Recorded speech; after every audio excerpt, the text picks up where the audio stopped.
Assalamualaikum warahmatullahi wabarakatuh.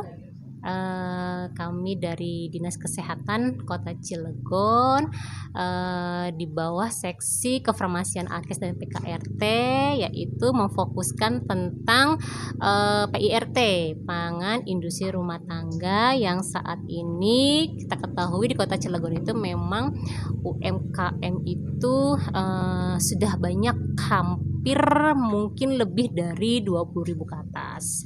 Adapun memang sudah diwajibkan bagi pangan yang beredar di masyarakat di Kota Cilegon terutamanya itu wajib harus memiliki yang namanya izin edar. Adapun itu MD ataupun PIRT.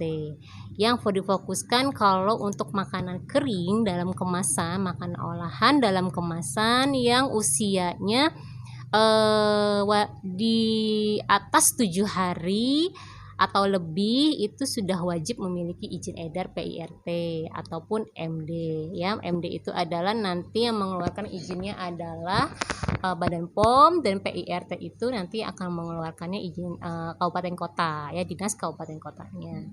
Adapun persyaratan yang difokuskan PIRT adalah yaitu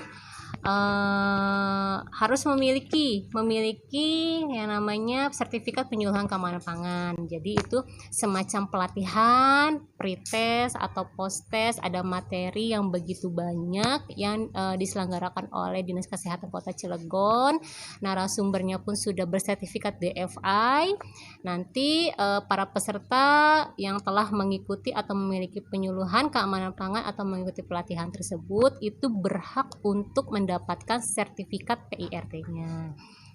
Setelah mengikuti penyuluhan dan keluar sertifikat PIRT melalui OSS, nanti kita akan ada yang namanya itu survei lapangan, survei lokasi untuk melihat bagaimana sih sarana di pelaku usaha itu untuk memenuhi syarat tentang cara produksi pangan yang baik untuk industri rumah tangga atau hygiene sanitasinya serta dokumentasi. Kemudian nanti juga kita akan memberikan edukasi tentang media informasinya, yaitu tentang labelnya. Itu akan dipenuhi dalam waktu 3 bulan. Apabila dalam waktu 3 bulan tidak terpenuhi, yang kabar gembiranya adalah bisa diperpanjang selama 3 bulan lagi. Jadi pelaku usaha mempunyai waktu selama 6 bulan. Mudah-mudahan itu cukup untuk berbagai pemenuhan segala komitmen yang sudah tertera di OSS tersebut. Setelah nanti kalau sudah keluar memenuhi semuanya, barulah pelaku usaha boleh atau dipersilahkan untuk mengedarkan yang namanya produk yang diproduksinya. Nanya Bu, ya silakan. Kalau misalkan untuk PIRT itu kita tuh buat di NIB dulu apa ikut penyuluhan pangan dulu?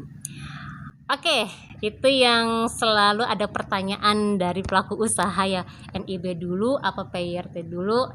Nah, sebenarnya kalau dari aturan Badan POM itu adalah harus mengikuti penyuluhan dulu, pelatihan penyuluhan keamanan pangan. Itu adalah modal utama, syarat utama untuk menjadikan kita mengajukan permohonan PIRT-nya. Apabila tidak ada itu, memang di OSS bisa keluar gitu ya, bisa terbit PIRT-nya, tetapi tetap yang tadi dikatakan itu, jika sudah keluar PIRT-nya melalui OSS dan belum mempunyai sertifikat penyuluhan keamanan pangan, pelaku usaha dapat berkomitmen dipenuhi selama 3 bulan.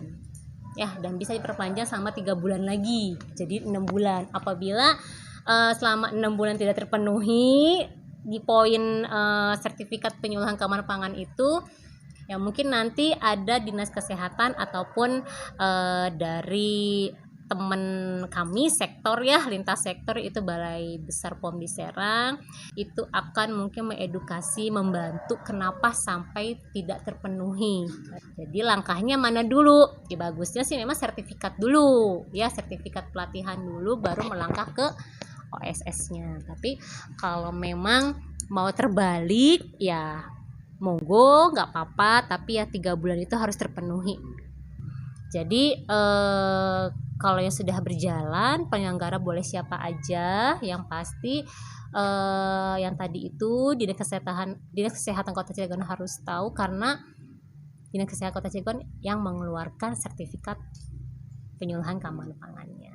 Terakhir nih, untuk kita kan nanti disurvei itu ya, setelah ikut penyuluhan pangan disurvei. Betul. Saat disurvei itu yang harus dipersiapkan apa aja? Survei yang harus dipersiapkan, ya. Kalau untuk OSS yang pasti disiapkan dokumentasinya dulu ya. Dokumentasinya adalah tadi itu sertifikat penyuluhan keamanan pangan. Terus yang kedua contoh labelnya. Yang ketiga adalah sarana produksinya.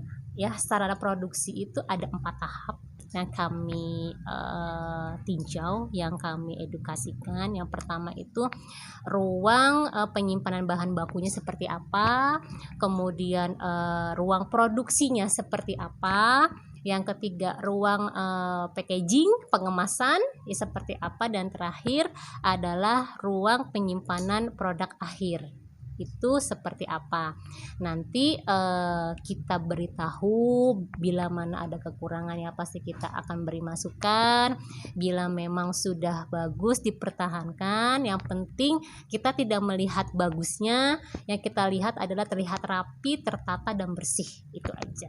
Kalau untuk bagus itu poin bonus ya, itu keluar dari bagaimana cara pemeliharaannya. Tapi yang kita lihat adalah harus terlihat rapi, harus terlihat bersih, itu aja. Buku produk itu masuk ya? Ya, buku produksi adalah masuk ke dokumentasi ya.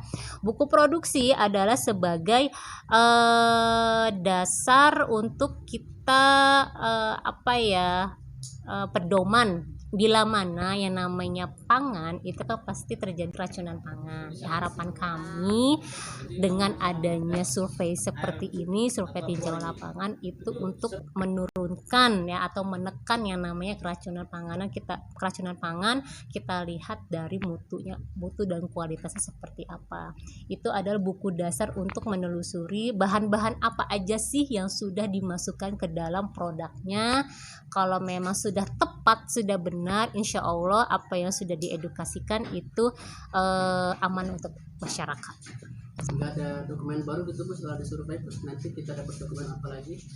Dokumennya nggak ada, itu hanya cukup OSS sudah sudah efektif banget di situ, sudah ada, sudah jelas. Jadi manakala kalau kami butuh sesuatu yang di luar dari OSS, mungkin nanti kita akan menghubungi pelaku usaha tersebut. Tapi kalau memang sudah mencukupi di OSS, kami punya akses untuk memperbanyak tentang PRT-nya. Itu saja sih seperti ini. Itu aja, sekian dari kami. Billahi taufiq wa hidayah. Wassalamualaikum warahmatullahi wabarakatuh. Terima kasih banyak. Boleh nanya Bu,